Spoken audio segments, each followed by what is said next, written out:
Je vous parlais donc de projet.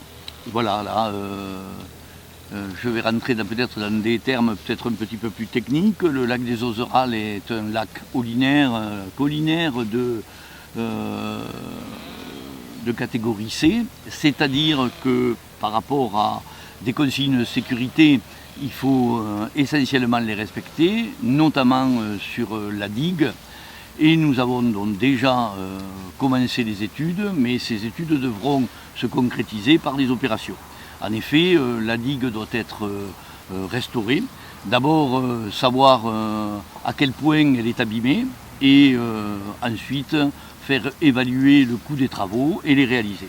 Donc c'est un lac qui est quand même qui a un certain volume d'eau, qui peut représenter un danger à l'aval si la digue venait à céder. C'est pour cette raison que les études qui ont été faites et qui continueront à être faites amèneront ces réalisations de manière à ce qu'il n'y ait aucun danger par rapport à la digue. Il est bien entendu que dans les projets, les aménagements anciens seront continués. Le lac doit rester cette aire de détente agréable pour tous les Rabastinois et pour tout le Rabastinois.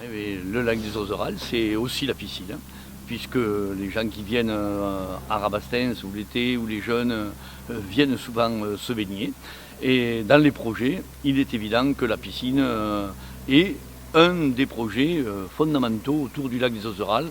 Pourquoi ? Parce qu'il faut la remettre aux normes sanitaires. Il y a quelques problèmes pour le moment. Des études ont été commanditées pour avoir le coût des travaux et de manière à ce que cette piscine soit à nouveau aux normes qui permettra aux gens de se baigner dans de très bonnes conditions. Voilà, donc cela fait partie et donc évidemment dans ce site-là, un des projets de la liste de Sarah Campredon. Je vais terminer par des propos plus politiques. On nous demande souvent dans la population, sur les réseaux sociaux, si la liste de Sarah Campredon fait partie d'un parti politique. Nous avons beau dire, ben non, nous ne sommes d'aucun parti politique, nous sommes là pour Rabastens. Certains d'entre nous venons de la liste actuelle, nous n'avons jamais été adhérents à un parti politique quelconque et en ce qui me concerne, non plus.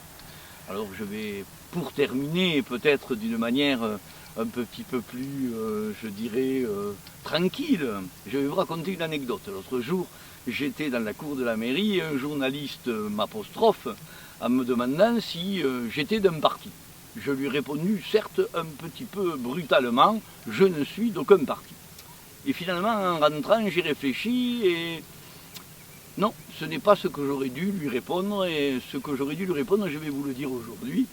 Non, je ne suis d'aucun parti, si ce n'est du parti de l'eau, des sites aussi beaux que celui-là, du parti des fleurs, des oiseaux, des partis finalement du parti de la beauté. Et comme dirait Nathalie Dessay, je terminerai sur ces superbes mots, la beauté finalement c'est la seule chose qui dans le monde d'aujourd'hui, ce monde bien trop agité, nous évite le désespoir.